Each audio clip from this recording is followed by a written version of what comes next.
Hi friends, welcome to my channel. Kollywood ప్రముఖ నిర్మాత రవీందర్ చంద్రశేఖరన్ అప్పుడప్పుడు సోషల్ మీడియాలో సందడి చేస్తుంటారు.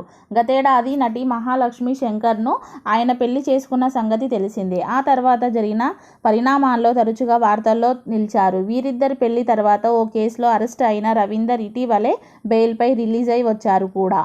ఆ తర్వాత తమిళ బిగ్ బాస్ సీజన్పై రివ్యూలు ఇస్తూ అభిమానులను అలరించారు. తాజాగా ఈ జంట మరోసారి వార్తల్లో నిలిచింది. ఇవాళ రవీందర్ భార్య మహాలక్ష్మి పుట్టినరోజు సందర్భంగా ఆమెకు సర్ప్రైజ్ ఇచ్చాడు. అర్ధరాత్రి కేక్ తీసుకొచ్చి భార్య బర్త్డేను సెలబ్రేట్ చేస్తున్నారు. దీనికి సంబంధించిన ఫోటోలను మహాలక్ష్మి తన ఇన్స్టాలో షేర్ చేశారు. అయితే ఎమోషనల్ నోట్ రాసుకొచ్చింది. మహాలక్ష్మి తన ఇన్స్టాలో రాస్తూ, ఈ పుట్టినరోజు భావోద్వేగాలతో నిండిపోయింది. నా భర్త అర్ధరాత్రి కేక్తో నన్ను మేలుకొలిపి ఆశ్చర్యపరిచారు. అతన్ని భర్తగా కలిగి ఉండడం చాలా అదృష్టంగా భావిస్తున్నా. మా అమ్మ, సోదరుడు నన్ను మానసిక వికలాంగులు ఉన్న ప్రదేశానికి తీసుకెళ్లారు. వారికి అన్నదానం చేశాం. ఇది చాలా గుండెకు హత్తుకునే అనుభవం. నా ఏంజెల్ అమ్మ, నా చిన్న సోదరుడు కోటేకి ధన్యవాదములు. మా నాన్న నాకు బంగ్లాదేశ్ నుంచి విష్ చేసి సర్ప్రైజ్ ఇచ్చారు. అన్ని సమయాల్లో అండగా నిలిచిన మామయ్యకు ధన్యవాదములు.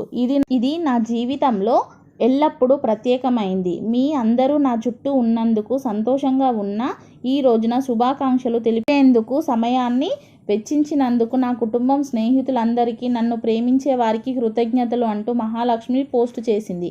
ఈ విషయం తెలుసుకున్న అభిమానులు మహాలక్ష్మి బర్త్డేకి విషెస్ చెప్తున్నారు. అయితే తన పుట్టినరోజు సందర్భంగా నటి మహాలక్ష్మి కీలక నిర్ణయం తీసుకున్నారు. అవయవదానానికి ఆమె ముందుకొచ్చారు. నేను చనిపోయాక నా ఆర్గాన్ ఇతరుల రూపంలో బతికే ఉంటాయని ఆమె తెలిపారు. నేను ఒక అవయవదాతగా మారి ఇతరుల జీవితాల్లో వెలుగులు తీసుకురాగలననే నమ్మకంతో ప్రేరణ పొందినట్లు, మంచి జరుగుతుందని ఆశిస్తున్నట్లు పేర్కొన్నారు. Thank you.